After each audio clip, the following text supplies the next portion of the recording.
Hello, I'm Davina, and hello to all of you, bold, beautiful, brilliant, and highly evolved souls.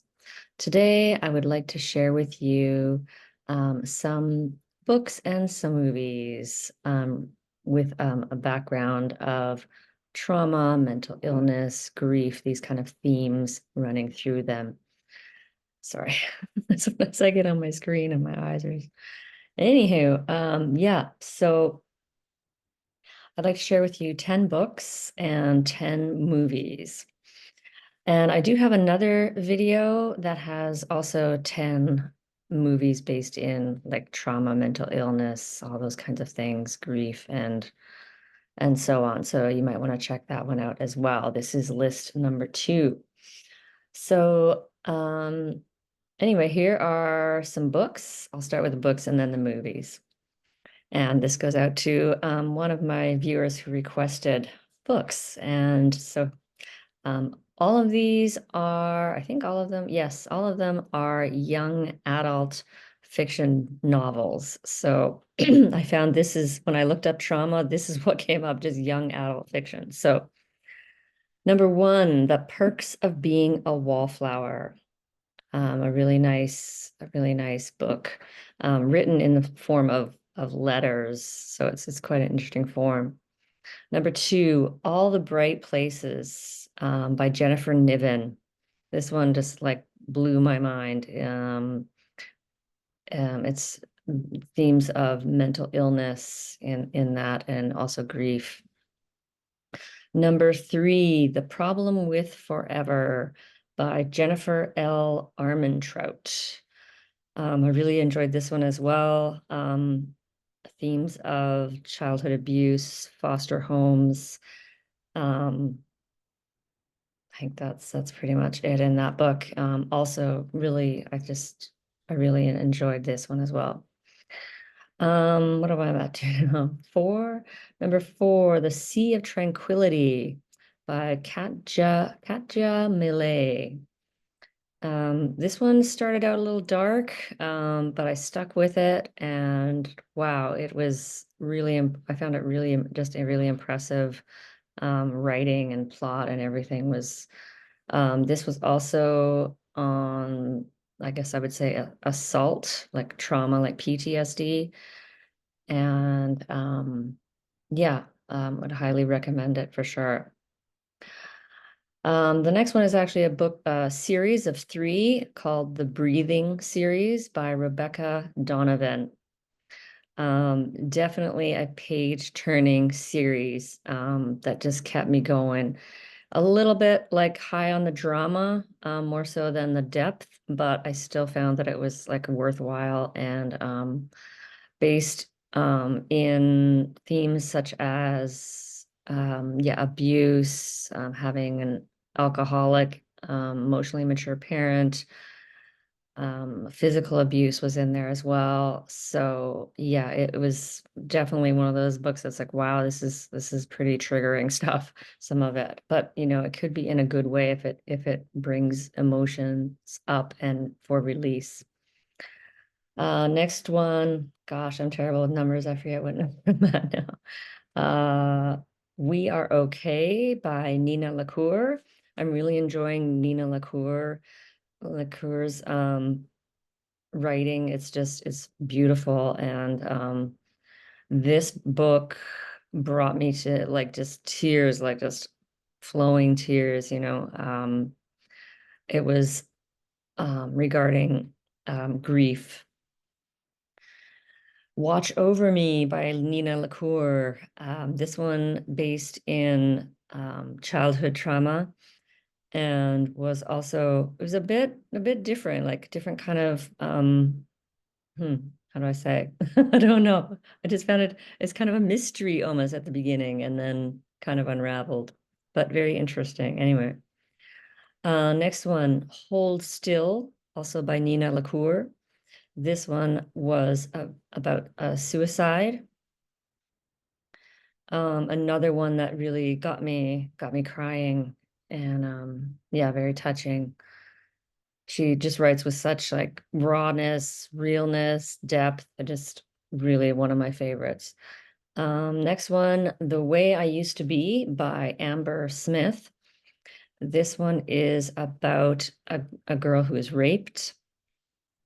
And yeah, there was definitely some, descriptive graphic kind of descriptions of it. So it could be very triggering for some people. But it's a powerful, I think it's really powerful. And there's also a sequel. I haven't read the sequel yet, but it's called The Way I Am Now. And the last one here for books is The Sky is Everywhere. I'm currently reading this. It's by Jandy Nelson.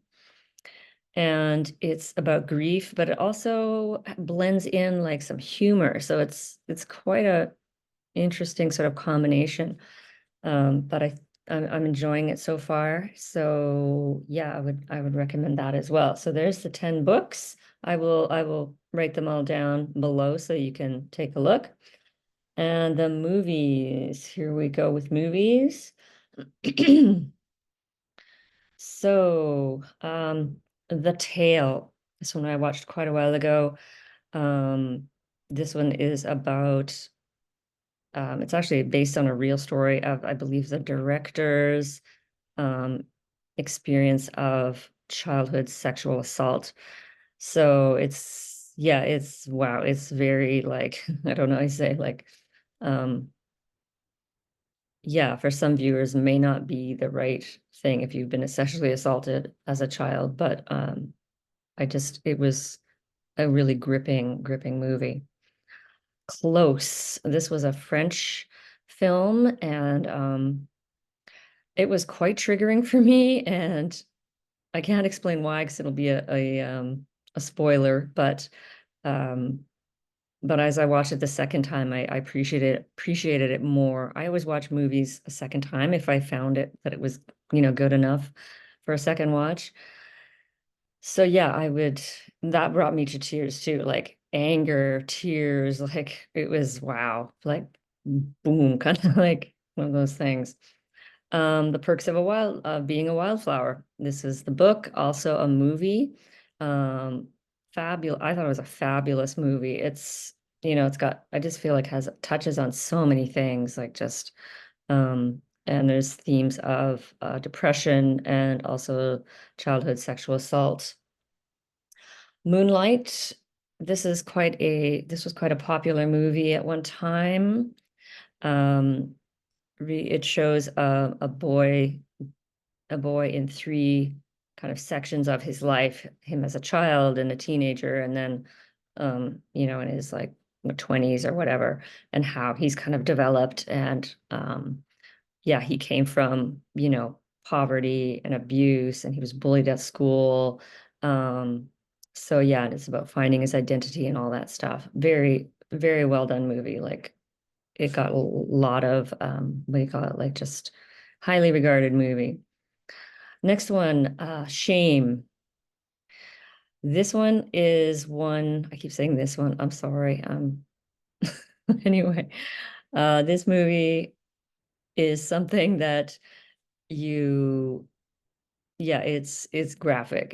There's nudity. It's based on sex addiction. So it is like full on, um, but it is, yeah, again, based in, well, it's obviously themes of addiction and childhood um, dysfunction of some sort. It doesn't really go into it that much, but more focuses just on this man's life and his struggles. Next movie, Don't Worry, Darling. Um, yeah, it doesn't seem like it's typically like you wouldn't say it's about again, I can't really say because of the spoilers, but it is a very suspenseful movie. And yeah, I think after you see it, you'll realize how it kind of relates to, well, it's obviously it is a book on like, it's trauma, like based in kind of a trauma, but in a weird kind of way. So again, hard to explain, but I love this movie and it really pointed out to me, like, especially what gaslighting is really like, wow, like, um, The next one, A Single Man. This was actually probably one of my favorite movies out of all the ones that I've seen lately. Just beautifully done. I thought like all over beautiful movie. It's about a man who has lost his partner, and he is going through a tremendous amount of grief, depression, and he's deciding to take his life, take his own life. And so you wonder through the whole movie if is he going to do it or not, and what happens, um, but just everything, the cinematography and the music and the acting, I just thought it was fabulous. So highly, highly recommend that one. The Guilty.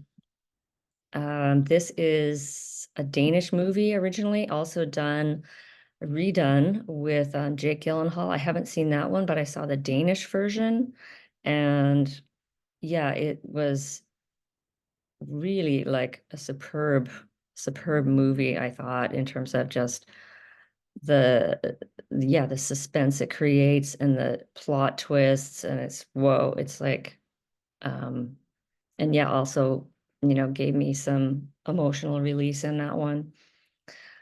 Next one, Words on Bathroom Walls. This is about a boy, well, like a teenager who discovers that he has schizophrenia.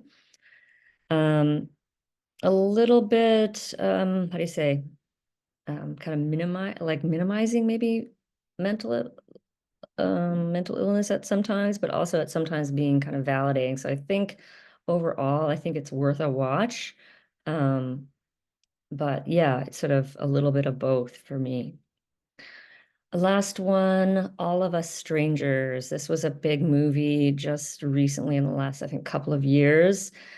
Um, wow, it just blew my mind. I think it's the most real, raw movie I've seen. The lead actor's acting is just unbelievable. It's almost like you think that you're watching like his real, he's that real in his acting. So it's about childhood trauma and and loss and grief, and there's a whole bunch of themes in there.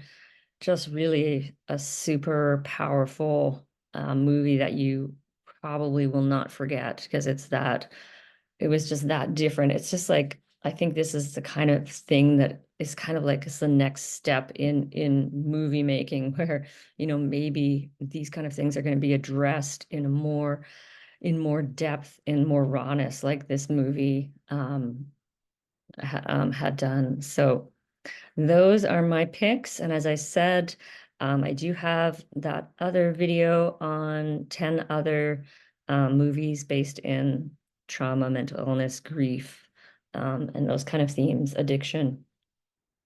So please, yeah, check it out. And I hope that, yeah, you maybe find one of these to be something that you wanna check out. As always, wishing you many, many blessings on your journey of healing and awakening. And I'm Davina at Boldness Blooming. Thank you for watching.